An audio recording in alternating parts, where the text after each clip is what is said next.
So I'm going to do my first YouTube video, and it's going to be based on my 1978 XL350 that I got in about sort of February time, March this year, 2020. I initially got an XL250, and that was 1975 from memory.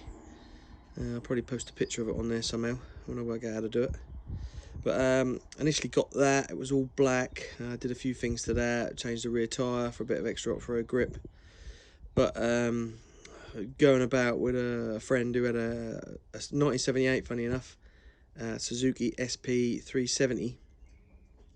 I just couldn't keep up with him if we just went out on the road, or if we were going a bit of off-road, and just that extra power. Couldn't keep up, so decided to keep an eye out for the 350 version.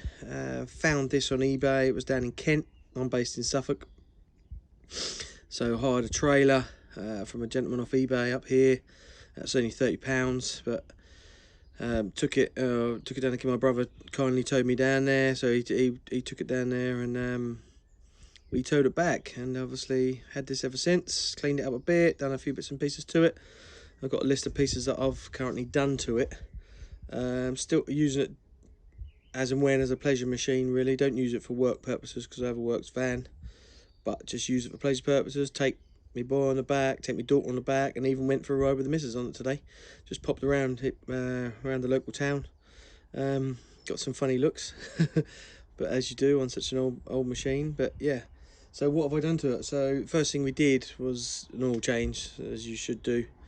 Just changed the oil out for the hell of it, really. Make sure it was all good. Luckily on this one, it's not really burning any oil.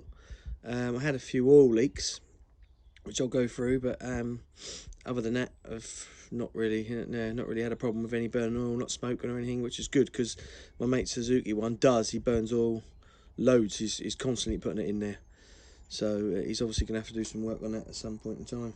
But the first thing I did in the UK, if your class is vintage, you can put a rear number plate on. Put a new run plate. Put sort of a grey, silver and sort of black number plate, which looks much better than the current standard yellow one that we have. So it gives it a nice vintage look. Then I sort of did the mudguard. That mudguard is not original. The mudguard is actually on the shelf over here, and you can see it's split. It had a big split in it down there. So I thought, wow, instead of riding it about with a split, and I tried to repair it with a glue gun, I thought I'd just go for a pattern one, which colour's not perfect, but it's not a bad look, so I just ran with that, really. And then new back tyre was a big plus on there. A new back tyre on that, which is a great knobbly. You can see, I think it's Michelin tracker, or whatever you want to call it. So basically, just to give me lots of more off-road grip, but it does really whine somewhat. So when you're just doing general riding around on the roads, it's got a hell of a drone on it. But the original type tyre was more of a trials type tyre, and it was alright for the road, but it just didn't give you the grip that you needed, really. Then what we did, when I did this, I could grab hold of the rear sprocket and wobble it, which I was really concerned about. I thought, what was this then? But looking into it, bits and pieces, I ended up looking at the crush drives, I think you call them. I ended up doing the old shimming it out with some rubber tyre. There's the old rubber tyre on there. Just shimming it all up. Did it in the house, actually. Did it with my boy. We shimmed them up and put it back on, and it was brilliant, much better. And then lockdown came, the coronavirus came. So what we did is I ordered some fork seals, because I was looking for things to do here and there. Again, never done anything like this. Not really been into biking a lot for a lot of years. When I had the kids, didn't think it was safe, that sort of thing. So I took priorities and just went away from biking. But I haven't really had a great biking career. From sort of 16, I had scooters. 17, had a few trials bikes, off-road bikes and stuff like that were on the road. Then I passed a test, had a job, so it was all about a car.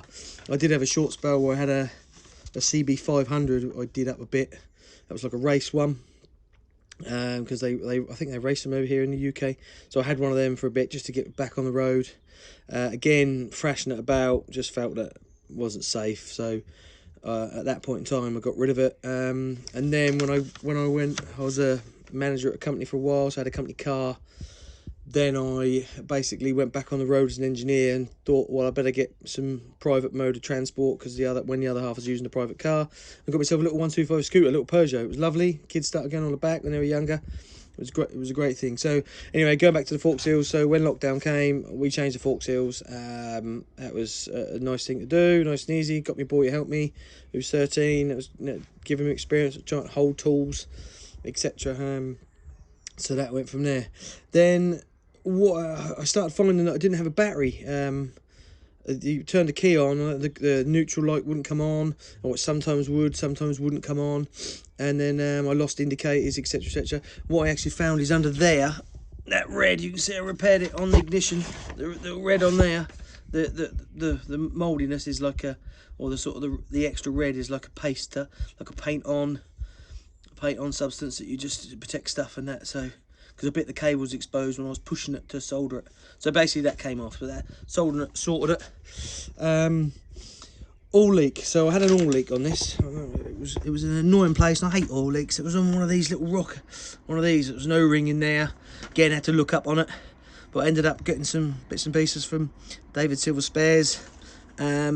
And obviously you can see the new paste. They don't actually have a gasket for that, apparently. They don't sell a gasket, so you have to use this stuff on it. But anyway, the problem I had was when I took it off, one of these had gone, and it was just run through, and I was gutted. And I was leaking. When I went for a test ride, I noticed oil was leaking out of there. So actually, I again looked into it, and a good friend of mine who's got that SP lent me one of them helicoil kits, which is over there. Brilliant thing. Managed to drill it out, and sort of repaired it. It was fantastic. So that was that one. So I did that, and I replaced all the seals. The next thing, I haven't really done much more apart from I have changed the shock absorbers. So I looked into that, and what you're governed with this exhaust is not original, but it's similar to the original. But I think it's probably from a later model. But on here is, you can see that the springs tuck right close around the exhaust pipe. So they were 360 in length. That wasn't a problem. So I gave a gentleman online the details, and I wanted to know the diameter of these as well, so it didn't hit it. Managed to get these, so they're 54 millimeters diameter from memory, 360. But what I did have to do is, because you'll see they're in a pocket under there, I had to cut it. The rubbers, when I had the rubbers on, it was too long, so I had to get it up on the vise, and I cut it all down.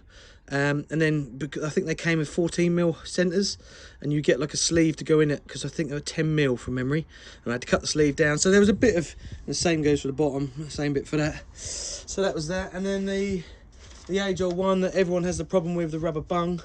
The rubber bung on the side casing down here was missing. So what I ended up doing is, I have ordered some off eBay, some general bungs.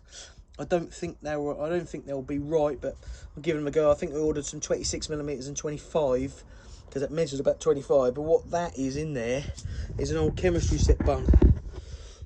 And I just got it on the bench over there with a Dremel, and I just kept sanding it down, and then made the sort of hat on it.